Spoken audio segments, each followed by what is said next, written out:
Welcome back to the show, and today, my friends, I'm going to be taking you through all of the highlights from this week's Nintendo Mini Direct, which focused on software offerings from third-party partners that are going to be landing on the Switch console in the next year. We'll talk shadow drops, hype reveals, resurrected cult franchises, a metric ton more nerd stuff, and what we thought about the Direct in general. And if you enjoyed the show, be sure to like, subscribe, comment, and hit that notifications bell, as with each new follower I grow slightly closer to regaining my corporeal form and waging war upon the realm of men. But don't you worry about that right now, because right now we're here to talk about video games. Now, when it comes to Directs, Nintendo's been playing a weird game of 5D chess with both the gaming public and pundits alike. Literally no one knows what to expect at this point. If you had asked me what I thought we were gonna see from the Japanese entertainment giant at the beginning of June, I would have cheerfully predicted that a full-blown Direct focusing on first-party reveals would happen before the end of the month. It was, after all, the traditional season for big gaming presentations, and one in which Nintendo had a track record of delivering some of its biggest events.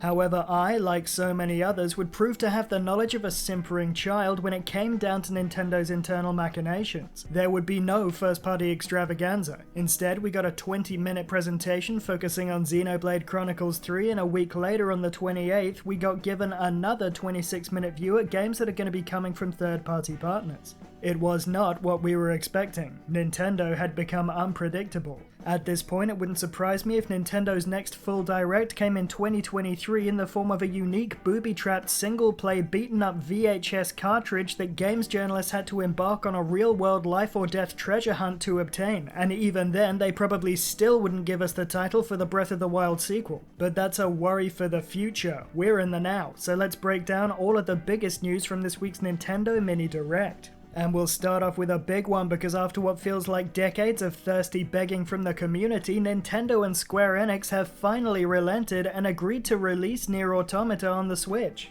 The Nier Automata The End of Yorha edition will come with additional modes and 3 costumes based on characters from the title Nier Replicant. There's also apparently going to be some Switch exclusive costumes.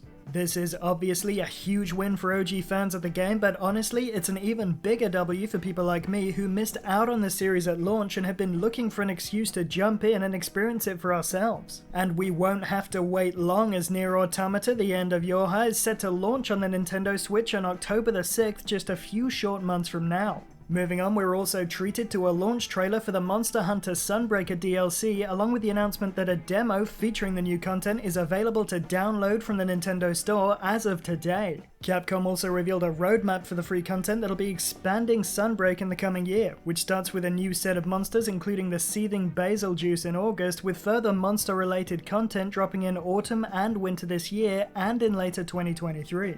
Moving on to a classic franchise, the Mini Direct also saw the reveal of Super Bomberman R2, and this gave me a massive nostalgia hit.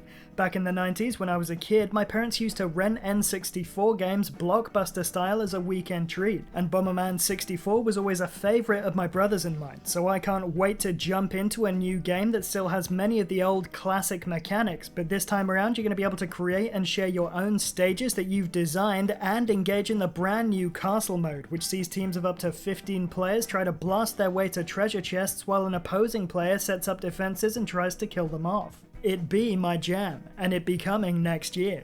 We also got the Monkey Island gameplay reveal trailer, along with the news that it'll be coming to Switch first as a timed console exclusive sometime in 2022. Mario and Rabbids Sparks of Hope also made an appearance with a new gameplay trailer that showed off a new dash mechanic, along with the revelation that Bowser himself will be joining up with your highly confusing team when the game launches onto the Nintendo Switch on the 20th of October later this year. The cover mechanic and overall XCOM-esque gameplay is set to return as you face a host of new enemies and bosses and explore new planets as you attempt to save the cute and mysterious Sparks that you encountered during your adventure. This week also saw the surprise quickfire reveal and immediate launch of the Portal Companion Collection for the Nintendo handheld system. This Switch version contains both Portal and Portal 2 from developer Valve, which, alongside being 2 of the greatest puzzle games ever released, are also surprisingly reasonable, with a price tag of just £13 and 49 of the Queen's pennies. We also got the reveal of a brand new Switch title in the form of Harvestella, which seems to take the uber-satisfying farming mechanics from Stardew Valley while blending them with an anime anime-inspired apocalyptic theme replete with combat and RPG elements, and there is literally nothing not to like there. And again, we're not going to have long to wait, as Harvestella will be coming out on the Switch on November the 4th later this year.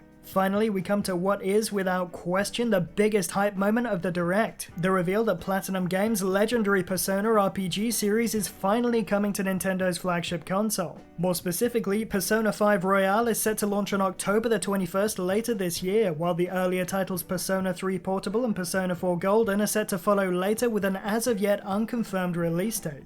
Now, fans have been asking for Persona 5 on Switch loudly for quite some time now, and on a personal level I'm hyped because beyond some dabbling with Persona 5 Royale, it's a series that I know very little about, and I'd honestly be grateful if any Persona fans out there who are watching could let me know in the comment section whether I'm okay to start with 5 or whether I should wait for the release of 3 and 4 and play them first in order to get a better grounding in the series. Anyway, those were just my favourite picks from the presentation, but there were a stonking 27 reveals and updates given during the 26-minute Direct. So let's run through a quick sizzle reel of some other highlights that you can look into later if you like the look of them. First up, we got the surprise release of the roguelite action game Little Noah Sea on a Paradise, and the announcement that A Plague Tale Requiem will be getting a cloud version on the Switch that'll drop later this year on October the 18th. But before that, we can look forward to the release of Pac-Man World Re-PAC, which is a remake of the 1999 cult classic Pac-Man World, and that'll be coming to the Switch on the 26th of August. There's also the train-based management sim RailGrade, which is going to be coming to the system in the autumn. Dragon Quest Treasures, meanwhile, is coming on December the 9th and will allow you to recruit monsters and battle with them Pokemon style to hunt down, you guessed it, treasure. We also got a new Sonic Frontiers gameplay trailer, plus the reveal that it's going to be rolling onto the Switch this holiday season. Megaman Battle Network Legacy Collection Volumes 1 and 2 will also be coming in 2023, as will Minecraft Legends. And finally, there was a co-op adventure game called Blanc, which will see you and a friend take the place of a fawn and a wolf club as they forge an unlikely friendship and try to make it home through the frozen wilderness. It's clearly going to be a charmingly drawn, lovingly created, emotional experience that would leave me feelings crippled if I ever tried to actually play it, so let me know how that works out if you had the nerve. Anyway, you get the picture. This was a surprisingly packed and very direct. It felt like there was something there for pretty much everyone, and despite the fact that I went into it a little down on the fact that there weren't going to be any first-party showstoppers, I honestly clicked off it feeling satisfied. And that's it for today. Let me know what you thought about the Direct in the comment section below, and be sure to keep it here for all the biggest news, reviews, and reactions from around the video gaming industry.